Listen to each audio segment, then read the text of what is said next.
नमस्कार दोस्तों, एएसएससी प्रिपरेशन के यूट्यूब चैनल से का स्वागत है। दोस्तों, पिछली वीडियो में हम लोगों ने 7 फरवरी को जो एग्जाम हुआ था उसके पेपर 2 यानी कि 6 to 8 पेपर के साइकोलॉजी सीडीपी सेक्शन को देखा। अब इस वीडियो में हम लोग डिस्कस करेंगे पेपर 1 to 5 जो एग्जाम होगा उसके, या जो हुआ था 7 फरवरी को शिफ्ट 2 में, उसके सीडीपी के प्रश्नों को हम देखते हैं और समझते हैं और ये देखते हैं कि अब तक हम लोगों ने जो पढ़ा था क्या वैसा क्वेश्चन आया है अथवा पैटर्न चेंज हुआ है। चलिए समझते हैं एक एक क्वेश्चन को और बनाने का प्रयास करते हैं। देखिए, जो पहला क्वेश्चन कह रहा है इसको ध्यान समझिएगा, फिर हम उत्तर बनाएंगे। कह रहा है कि रमा ने अपने भाई ताहिर के साथ मतलबी तरीके से व्यवहार किया। अगले दिन ताहिर बीमार हो गया। रमा ने निष्कर्ष निकाला कि उसने अपने भाई को बीमार कर दिया। ठीक है, मतलबी तरीके से व्यवहार किया मतलब कि केवल मतलब से काम लिया, उसके बाद वो बीमार हो गया और उसने ये समझ लिया कि मेरा भाई मेरी वजह से बीमार हो गया है। तो पियाजे के अनुसार आप ये बताइए, रमा संज्ञानात्मक विकास के किस चरण में है? पहला पूर्व संक्रियात्मक में, मूर्त में, औपचारिक और संवेदी चालक। देखिए, संवेदी चालक की बात करें तो इस अवस्था में बच्चा सोच समझ नहीं सकता, केवल और केवल प्रतिक्रियाओं द्वारा ही उत्तर देता है और ये अवस्था 0 से 2 साल की होती है, तो ये तो कभी नहीं होगा। मूर्त की बात करें तो मूर्त में बच्चा सामने दी गई चीजों के विचार में तर्क करता है या उसके बारे में वो तर्क करना शुरू कर देता है, तो यहाँ भी नहीं होगा क्योंकि रमा ने कोई तर्क नहीं लगाया, ये मान लिया कि मेरी वजह से मेरा भाई बीमार हुआ है। औपचारिक की बात करें तो यहाँ कल्पना की बात कही जाती है, तो इसका राइट आंसर होगा पूर्व संक्रियात्मक अवस्था।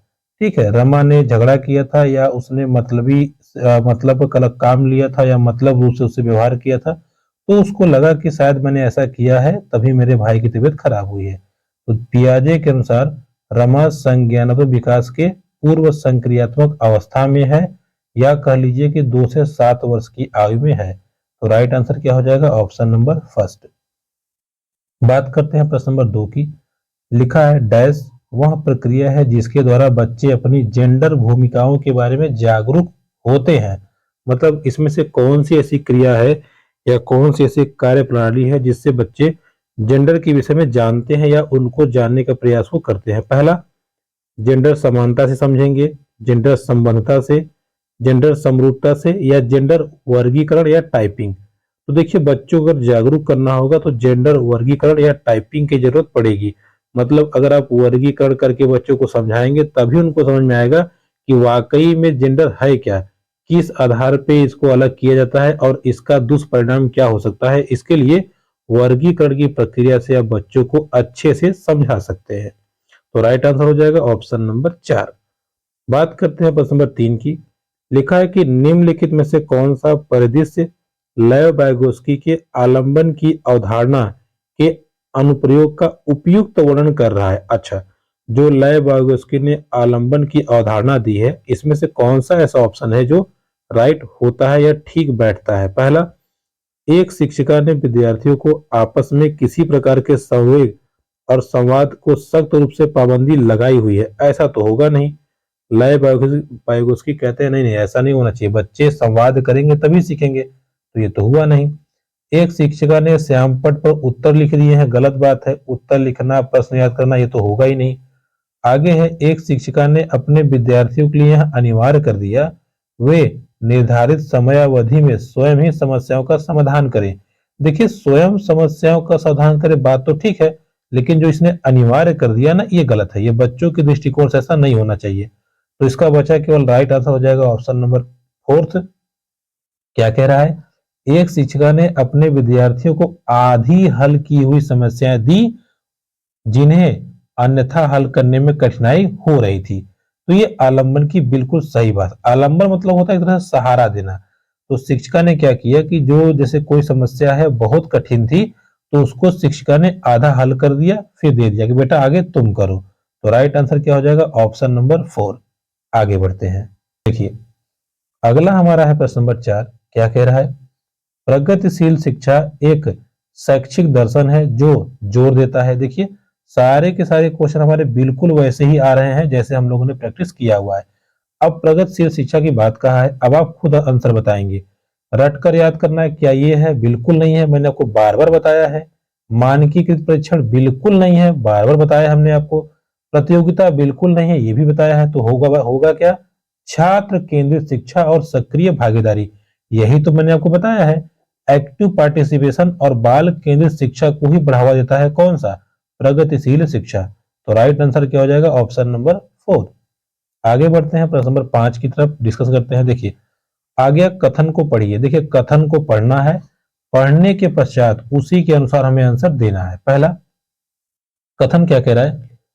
बच्चे किसी कार्य के परिणाम से यह निर्धारित करने में क्या वे अच्छे हैं बुरे हैं, यह समझने की ओर प्रगति करते हैं कि नियम और कानून नम्य है और बदले जा सकते हैं। ठीक है, मतलब वो बच्चे ये समझ रहे हैं कि क्या अच्छा है क्या बुरा है, या वो अच्छे हैं बुरे हैं। इस प्रोसेस में वो आगे बढ़ रहे हैं और वो ये मान के चल रहे हैं कि जो नियम कानून है वो नम्य है और उन्हें बदला जा सकता है। अब कारण दे रहा है कि कोहेल वर्ग के अनुसार बच्चों का नैतिक विकास निरंतर होता है, न कि असतत। ठीक है, तो अब ये बताइए कि कोहेल, ये दो जो पहला कथन है ये सही है, और इसकी व्याख्या जो आर कर रहा है क्या वो सही है या नहीं सही है? देखिए बात को समझिएगा। कोहेल वर्ग ने यह कहा था कि बच्चों का जो नैतिक विकास निरंतर होता है, न कि असतत, ये गलत है। उन्होंने कहा था निरंतर नहीं होता, चरणों में होता है। ठीक है, एक के बाद एक, एक के बाद एक। तभी तो उन्होंने 3 चरण और 6 उपचरण कह लीजिए, या 6 चरण और 3 स्तर उन्होंने बताए थे। तो इसके अनुसार ए वाला तो बिल्कुल सही है। ए वाला बिल्कुल सही है कि भाई अच्छे बुरे के लिए कानून नियम जो है बदलाव हो सकता है। ए सही है, लेकिन आर गलत है। तो ए आपका सही है लेकिन आर गलत है। आर गलत है, व्याख्या तो कहां से करेगा? जब आर गलत ही है तो व्याख्या वाली बात तो होगी नहीं। तो ए सही है, आर गलत है। ठीक है, इस चीज को ध्यान रखें। कूट वाले पर थोड़ी सा आपको प्रॉब्लम कर सकते हैं, बाकी आपको कोई समस्या नहीं होगी। बात करते हैं प्रश्न नंबर 6 की। देखिए फिर आ गया, लय वाइगोत्स्की के अनुसार संज्ञानात्मक विकास किसके द्वारा निर्देशित होता है? पहला, अवधान ध्यान केंद्रित की अवस्था, नहीं। समायोजन समावेशन की, जो इसको स्कीमा कहते हैं, स्कीमा देखिए जीन पियाजे का है, इनका नहीं है। पर्यावरण द्वारा दिए गए सकारात्मक और नकारात्मक पुनर्वलन द्वारा, ये भी नहीं है। निज वाक के रूप में भाषा द्वारा, बिल्कुल सही बात है। देखिए फिर से समझ लीजिए इस क्वेश्चन को। लय वाइगोत्स्की ने कहा था बच्चे का सामाजिक विकास इंपॉर्टेंट है, और सामाजिक विकास करने के लिए सबसे पहले बच्चे का भाषा विकास होना आवश्यक है। तो भाषा विकास या सामाजिक विकास की बात कहेगा तो लय वाइगोत्स्की आ जाएंगे। वही ये कहेगा कि विचार से विकास होता है या संज्ञान से विकास होता है तो जीन पियाजे आ जाएंगे। तो इस प्रश्न के अनुसार संज्ञानात्मक विकास किसके द्वारा निर्देशित होता है? तो भाषा के द्वारा। तो राइट आंसर हो जाएगा ऑप्शन नंबर 4। आगे अगला है हमारा 7 नंबर प्रश्न। क्या कह रहा है समझते हैं, इसको हम बनाते हैं। कह रहा है कि निम्नलिखित में से कौन सी बुद्धि लोगों को दूसरों के मनोभाव भावनाओं को देखने, व्यक्त करने, समझने और नियंत्रित करने में मदद करती है? यानी कि ऐसी बुद्धि आप बताइए जो लोगों की भावनाओं को समझने में, सोचने में मदद करती है। देखिए सिंपल सी बात है, तार्किक गणित होगी गणित वाले के लिए होगी, संगीतमय संगीतकार के लिए होगा, प्रकृतिवादी जो नेचर लवर होते हैं। तो बचा केवल अंतर्वैयक्तिक। अंतर्वैयक्तिक एक ऐसी बुद्धि है जिससे आप दूसरे की मनोदशा को समझ सकते हैं। जब हमने होवर्ड गार्डनर के बहुबुद्धि सिद्धांत को पढ़ा था तो मैंने आपको समझाया था कि हर एक व्यक्ति की बुद्धि अलग अलग होती है, और जिस व्यक्ति में जो बुद्धि ज्यादा रहेगी वो व्यक्ति वैसा ही हो जाएगा। जैसे अगर डॉक्टर जैसे किसी व्यक्ति में मेडिकल लाइन में गया है तो उसकी डॉक्टर बुद्धि होगी, कोई संगीतकार है तो उसकी कवि वाली बुद्धि हो जाएगी, कोई टीचर है तो उसको पढ़ाने की बुद्धि ज्यादा हो जाएगी। वहीं अगर कहें कि किसी के मनोदशा को, मनोभाव को समझने वाली बुद्धि है तो वो अंतर्व्यक्तिक होगी। तो राइट आंसर ऑप्शन नंबर 4। बात करते हैं प्रश्न नंबर 8 की। एक बच्चा पहले अनुभव और साथ ही साथ लड़की या लड़का होने का मतलब क्या है कि अपेक्षाएं किससे आती हैं? मतलब एक बच्चे का जो पहला अनुभव होता है, साथ ही साथ लड़की या लड़का होने का मतलब क्या है कि अपेक्षाएं किससे आती हैं? रिश्तेदार से आती हैं, पड़ोस से, परिवार से, मीडिया से। तो सबसे पहले परिवार से ही आता है। परिवार वाले ही कहते हैं बाबू तुम लड़का हो तुम बेड से खेलो, लड़की हो तुम्हें चूल्हा चौका करना है, पढ़ाई लिख के क्या करोगी। तो पहला लड़का लड़की होने का मतलब बच्चे परिवार से ही सीखते हैं, और परिवार ही हमारा प्रथम विद्यालय भी है। तो राइट आंसर हो जाएगा ऑप्शन नंबर 3। बात करते हैं प्रश्न नंबर 9 की। रचनात्मक मूल्यांकन की एक आवश्यक विशेषता क्या है? रचनात्मक मूल्यांकन की विशेषता क्या है वो हमको समझना है। पहला, वर्ष के अंत में नहीं, वर्ष के अंत में नहीं होता। शिक्षार्थियों के लिए मूल्यांकन मानदंड का स्पष्टीकरण, वस्तुनिष्ठता प्राप्त करने के लिए मात्रात्मक साधनों पर ध्यान देना, अथवा शिक्षार्थियों को सापेक्ष पद और श्रेणियां प्रदान करना। ये तो बिल्कुल गलत हो जाएगा। तो इसका जो सेकंड नंबर ऑप्शन है ये सही लग रहा है कि देखिए जो भी आप मूल्यांकन कर रहे हैं उसका मानदंड देखिए, ये नहीं कह रहा है कि मानक रूप से कीजिए, वो कह रहा है कि जैसे हमने कहा कि बेटा मैं तुम्हें विज्ञान का मूल्यांकन करना है, अब हम चले जाए गणित का मूल्यांकन करने तो गड़बड़ हो जाएगा, क्योंकि बच्चे के दिमाग में यह है कि सर ने बोला था विज्ञान का करेंगे। तो वही वो कह रहा है कि जिस चीज का मूल्यांकन करना चाहते हैं उसकी स्पष्टीकरण बिल्कुल क्लियर हो कि इन इन चीजों का हम इवेल्युएशन करेंगे। तो राइट आंसर हो जाएगा ऑप्शन नंबर सेकंड। बात करते हैं प्रश्न नंबर 10 की। कहा है डिसग्राफिया इज लेखन वैकल्य है। देखिए कभी आपको हिंदी में प्रॉब्लम होगी तो इंग्लिश समझिए, काफी चीजें आपकी आसान हो जाएंगी। डिसग्राफिया, मैंने आपको बार बार बताया था, ग्राफिया, ग्राफ मतलब हमें ग्राफ बनाना पड़ेगा, और डिस मतलब होता है कमी, ग्राफ बनाने में कमी। और ग्राफ कैसे बनेगा? पेन से। पेन से क्या होता है? लेखन वाला काम, यानी कि लेखन में कमी। तो लेखन में कमी है, इसका मतलब यह हुआ कि ये लेखन जो कमी है ये कहीं ना कहीं सीखने सिखाने की प्रक्रिया को डिफेक्ट करेगा। तो ये हो जाएगा अधिगम विकार या अधिगम अक्षमता। तो राइट आंसर हो जाएगा ऑप्शन नंबर थर्ड। हालांकि कहीं कहीं इसको तंत्री विकार में भी माना गया है, लेकिन तंत्री विकार नहीं होगा। सीटेट के अनुसार जो इसका राइट आंसर होगा वो होगा अधिगम अक्षमता। ठीक है, यानी कि सीखने सिखाने की प्रक्रिया जो है उसमें एक कमी या एक विकार। तो राइट आंसर क्या हो जाएगा? Option number third. आगे बढ़ते हैं। देखिए अगला प्रश्न क्या कह रहा है उसको हम समझते हैं, उसको बनाने का प्रयास करते हैं। प्रश्न नंबर 11। एक शिक्षक को कक्षाओं में प्रतिभाशाली बच्चों की जरूरतों पर ध्यान देना चाहिए। प्रतिभाशाली बच्चों की कैसी जरूरतों पर ध्यान देना चाहिए? पहला, संज्ञानात्मक भावात्मक, हाँ ये हो सकता है। संज्ञानात्मक और सामाजिक, संज्ञानात्मक सामाजिक और भावात्मक। देखिए इसमें तीनों के तीनों आ गए, तो राइट आंसर क्या हो जाएगा? Option number third. बच्चे के संज्ञानात्मक सामाजिक और भावात्मक तीनों पक्षों को देखना चाहिए। आगे बढ़ते हैं, प्रश्न नंबर 12 के बीच हम डिस्कस करते हैं क्या बोल रहा है। 12 कह रहा है सीखने की अक्षमता वाले छात्रों को पढ़ाने के लिए निम्नलिखित में से कौन सी शैक्षिक दृष्टिकोण के उदाहरण है? अच्छा, सीखने की अक्षमता मतलब जो बच्चा सीखने में थोड़ा सा कमजोर है उसको पढ़ाने के लिए कौन कौन से दृष्टिकोण के उदाहरण होने चाहिए या कौन कौन सी चीजें होनी चाहिए उसके बारे में हम डिस्कस करते हैं। पहला है बहुसंवेदी रणनीतियों का प्रयोग, हाँ ये कर सकते हैं, बहुत सारी रणनीतियों का प्रयोग कर सकते हैं। आगे, सीखने के मानकीकृत लक्ष्य, नहीं ये नहीं होगा। देखिए मैंने आपको बताया कि मानकीकृत निगेटिव वर्ड है, ये जहां आएगा वो सही नहीं होगा। लचीला, हाँ लचीला पाठ्यक्रम होना चाहिए। लचीला मतलब जब जरूरत पड़े ज्यादा कम कर लीजिए, होना चाहिए। कार्यों को छोटे छोटे भाग में बांटना, ये भी हो सकता है, बिल्कुल सही है। तो अगर हम ध्यान दें पहला, तीसरा और चौथा सही हो जाएगा। ऑप्शन नंबर आपका second is the right answer. First, third and fourth is the right answer. चलिए आगे बढ़ते हैं, प्रश्न नंबर 13 के विषय में डिस्कस करते हैं क्या बोल रहा है। स्वलीन क्रम विकार के बारे में निम्नलिखित में से कौन सा कथन सही है? स्वलीन मतलब एक ऐसा बच्चा जो अपने में लीन रहता है, तो इसमें से कौन सा कथन सही है उसको हम समझते हैं। पहला, संवेदी एकीकरण और विनियमन स्वलीन क्रम विकार के जूझ रहे बच्चों की मदद करते हैं। दूसरा, स्वलीन क्रम विकार में मुख्य रूप से सुनने की क्षमता प्रभावित होती है, ऐसा नहीं है भाई। आगे, स्वलीन क्रम विकार से जूझ रहे बच्चे हर दिन नई उत्तेजनाओं के लिए प्राथमिक प्रदर्शन करते हैं। स्वलीन क्रम विकार से जूझ रहे बच्चों में उत्कृष्ट संचार कौशल होता है लेकिन याददाश्त बहुत कमजोर होती है, तो ये भी बात नहीं है। तो इसका जो राइट आंसर हो जाएगा वो होगा ऑप्शन नंबर फर्स्ट। संवेदी एकीकरण और विनिमय स्वलीन क्रम से जूझ रहे बच्चों की मदद करते हैं। ठीक है, तो इसका राइट आंसर हो जाएगा ऑप्शन नंबर फर्स्ट। आगे बढ़ते हैं। देखिए अगला है प्रश्न नंबर 14। क्या कह रहा है? कह रहा है कि समावेशी व्यवस्था में पढ़ाते समय महत्वपूर्ण है कि शिक्षक, अच्छा क्या महत्वपूर्ण है शिक्षक के हिसाब से? अपने स्वयं के अंतर्निहित और पूर्व कल्पित पूर्वाग्रहों को लगातार जांचे, हाँ ये हो सकता है। टीचर जो है अगर उसने कुछ अपने नियम बनाए हैं या उसने कुछ सैद्धांतिक रूल बताए हैं तो उसकी बराबर जांच करता रहे कि कहीं कोई कमी तो नहीं हो रही है, ये हो सकता है। बाकी आगे देख लेते हैं। विशेष बच्चों को जरूरतमंद, दूसरों बच्चों पर निर्भर समझे, नहीं भाई, बच्चे बोझ थोड़ी हैं कि किसी और पे लाद दो, गलत बात है। सभी विद्यार्थियों के लिए समान पाठ्यक्रम बिल्कुल नहीं। सब बच्चों के लिए अगर समान पाठ्यक्रम हो जाएगा तो जो बच्चे दिव्यांग है कहाँ सीख पाएंगे, नहीं सीख पाएंगे। विविधता को प्रभावी शिक्षण बाधा के रूप में बिल्कुल नहीं देखना है।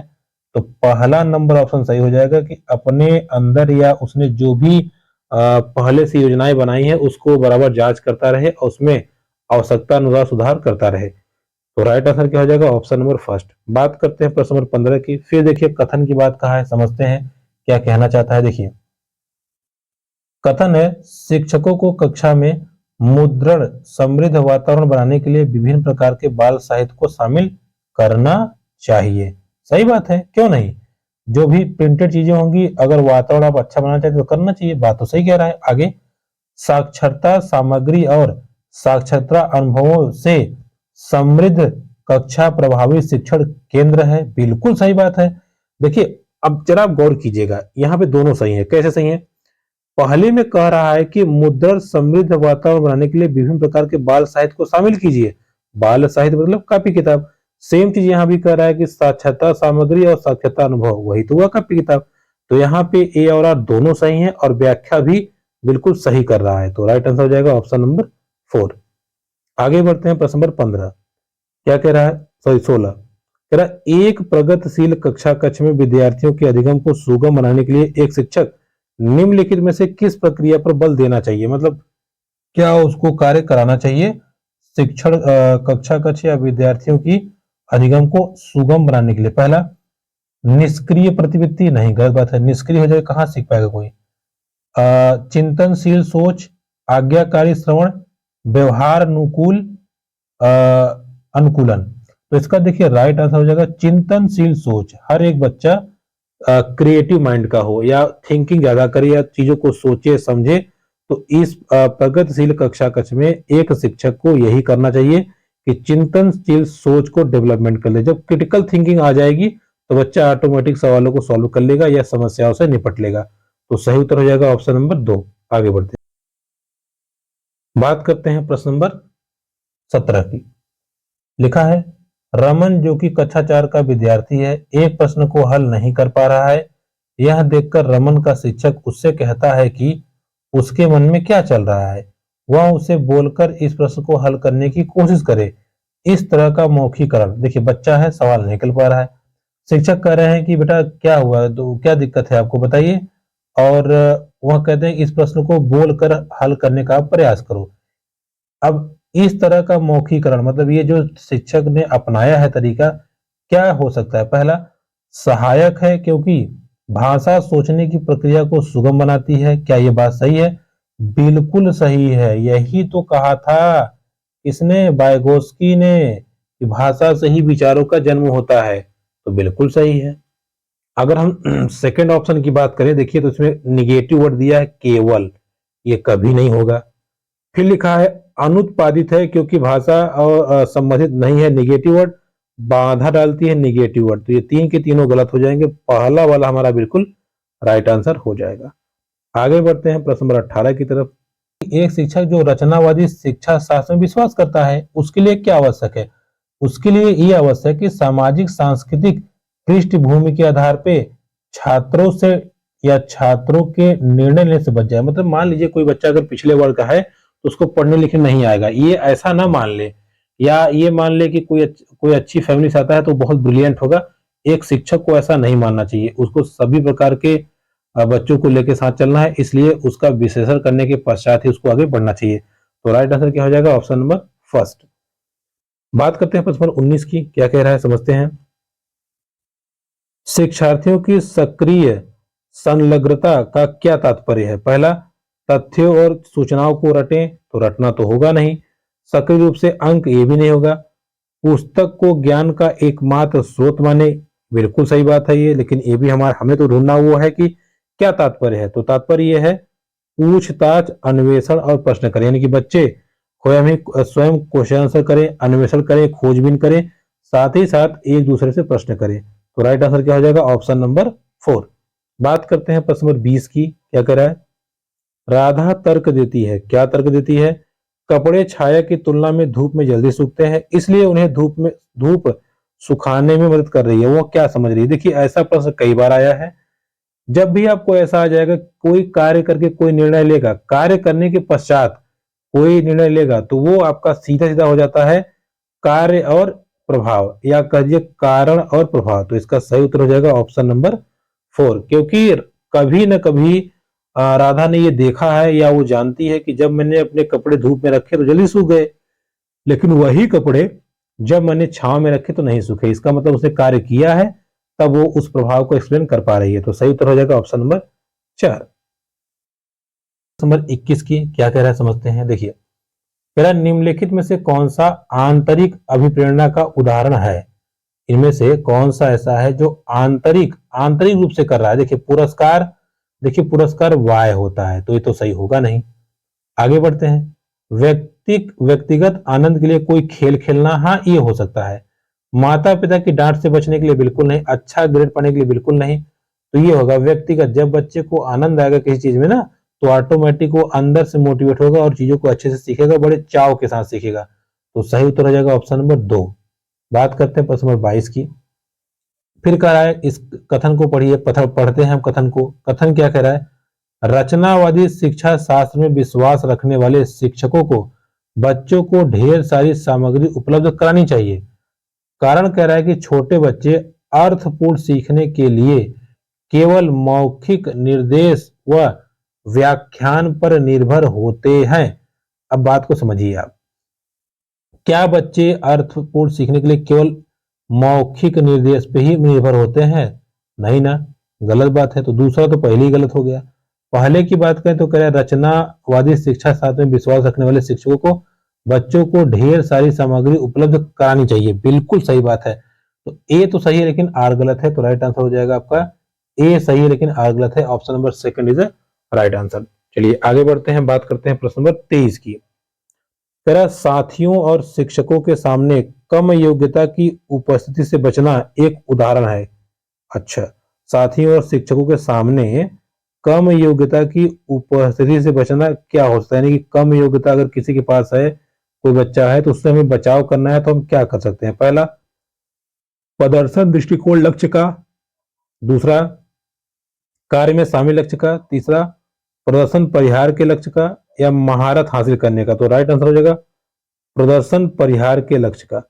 ठीक है, यानी कि परफॉर्मेंस एडवाइजेस गोल्स के अनुसार या परफॉर्मेंस के बेस पे हम जितनी किसी के सामने अगर कम योग्यता है तो उसको हम बढ़ा सकते हैं। सही उत्तर हो जाएगा ऑप्शन नंबर 3। आगे प्रश्न नंबर 24 क्या कह रहा है समझते हैं। पहला, कक्षा में आलोचनात्मक सोच को बढ़ावा देने के लिए निम्नलिखित में से कौन सा प्रभावी तरीका है? आलोचनात्मक सोच मतलब ये होता है कि पॉजिटिव चीजों को लेना, नेगेटिव चीजों को कम करना। तो वही वो कह रहा है कि इस सोच को बढ़ावा देने के लिए क्या करना चाहिए। पहला कह रहा है कि विद्यार्थियों को प्रश्न पूछने के लिए हतोत्साहित करना। नहीं भैया, मारना पीटा नहीं है, गलत बात है। छात्रों को स्वतंत्र रूप से सोचने और धारणाओं पर सवाल उठाने के लिए प्रोत्साहित करना। बिल्कुल सही है, बिल्कुल बिल्कुल बिल्कुल सही है। सेकंड नंबर बिल्कुल सही है। थर्ड की बात करें तो कह रहा था कि छात्रों को चुनने के लिए पूर्व निर्धारित उत्तरों का सेट नहीं रटने के लिए प्रोत्साहित करना। नहीं, तो सही उत्तर हो जाएगा ऑप्शन नंबर 2। बात करते हैं प्रश्न नंबर 25 की। फिर आ गया कथन, देखिए क्या कह रहा है। कथन कह रहा है, कुछ बच्चों में ऐसी विशेषताएं होती हैं जो उनकी माता पिता से मिलती हैं, जबकि अन्य अपने माता पिता से स्पष्ट रूप से भिन्न होती हैं। क्या ये सही बात है? बिल्कुल सही बात है। ऐसा थोड़ी है कि अगर आप के माता पिता का व्यवहार जैसा है, सेम टू सेम आप नहीं सीख सकते। हो सकता है आप उनसे बढ़िया सीख जाए, या हो सकता है आप उनसे कम सीखे। तो इसमें कौन सी बात सही हो हमको बताना है। कारण क्या दे रहा है?